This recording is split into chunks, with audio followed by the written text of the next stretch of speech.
তুমি কি YouTube, Facebook, ইনস্টাগ্রামের জন্য কন্টেন্ট তৈরি করো? তাহলে আজকের ভিডিওটা তোমার জন্য গোল্ড। আজ দেখব এমন 3টে এআই টুলস যেগুলো দিয়ে তুমি খুব সহজে ভিডিও আইডিয়া, স্ক্রিপ্ট, থাম্বনেল এমনকি এডিটিং পর্যন্ত করে ফেলতে পারো মাত্র কয়েক মিনিটেই। চলো তাহলে জেনে নিই কি সেই টুলসগুলো। প্রথমে যে টুলসের নাম বলবো সেটি হচ্ছে চ্যাট জিপিটি। তোমরা হয়তো জেনেই থাকবে চ্যাট জিপিটির কথা, তারপরও আমি আইডিয়া দিচ্ছি। তুমি কি কখনো ভেবেছো যদি কেউ তোমার হয়ে পুরো ইউটিউবে স্ক্রিপ্টটা লিখে দিত? হ্যাঁ, চ্যাট জিপিটি সেটাই করে।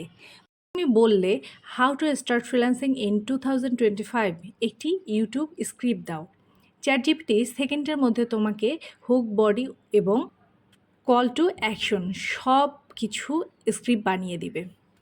এর মধ্যে তুমি জানতে পারবে ভিডিও আইডিয়া সম্পর্কে, স্ক্রিপ্ট লেখা সম্পর্কে, টাইটেল, ডেসক্রিপশন এবং হ্যাশট্যাগও চ্যাট জিপিটি কিন্তু সাজেস্ট করে দিবে। তারপরে যে টুলসটার কথা বলবো সেটা হচ্ছে ক্যানভা। ক্যানভা একটা অসাধারণ একটা টুলস।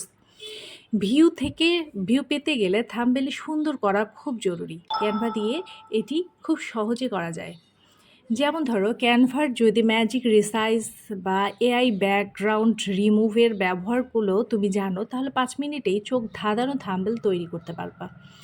ইউটিউব থাম্বনেল, ইনস্টাগ্রাম, ফেসবুকে পোস্টগুলো করার জন্য থাম্বনেলটা খুবই জরুরি, যার কারণে থাম্বনেল ইউজের জন্য ক্যানভাটা মাস্ট জানতেই হবে।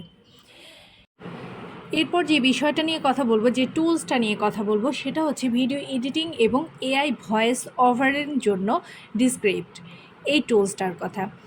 অনেক সময় আমরা ভুল কথা বলে থাকি, ভুল ভয়েস দিয়ে থাকি, কোথাও একটু এডিটিং করার দরকার, বাট কিভাবে করব সেটা ডিসক্রিপ্টের মাধ্যমে কিন্তু সুন্দরভাবে করা যায়।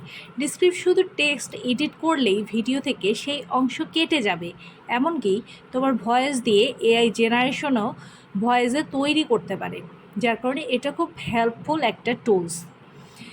এটা ভিডিও এডিটিং, ভয়েস এডিটিং এবং টেক্সট ভিত্তিক যে এডিটিংগুলো করা দরকার সেটাও কিন্তু খুব সহজে করা যায়। পরিশেষে যেটা বলবো, এই 3টি টুলস দিয়ে খুব সহজেই তোমার সময় বাঁচিয়ে কন্টেন্ট ক্রিয়েশন সম্ভব। কন্টেন্টের ক্রিয়েশনটার ওভারলুকটা অনেক ভালো হবে, গেটআপও অনেক ভালো হবে, এতে তোমার ভিউজ অনেক বেশি আসবে। ভিডিওটি ভালো লাগলে অবশ্যই লাইক, কমেন্ট, শেয়ার করে এবং সাবস্ক্রাইব করে পাশে থেকো। কমেন্টে জানাবে ভিডিওটি কেমন লাগলো। আশা করছি ভিডিওটি ভালো লেগেছে এবং তুমি কোন টুলসটা ইউজ করছো বা কোন টুলস সম্পর্কে আগে জানতে না সেটাও অবশ্যই কমেন্টে লিখবে। আজ এ পর্যন্তই, ভালো থাকো।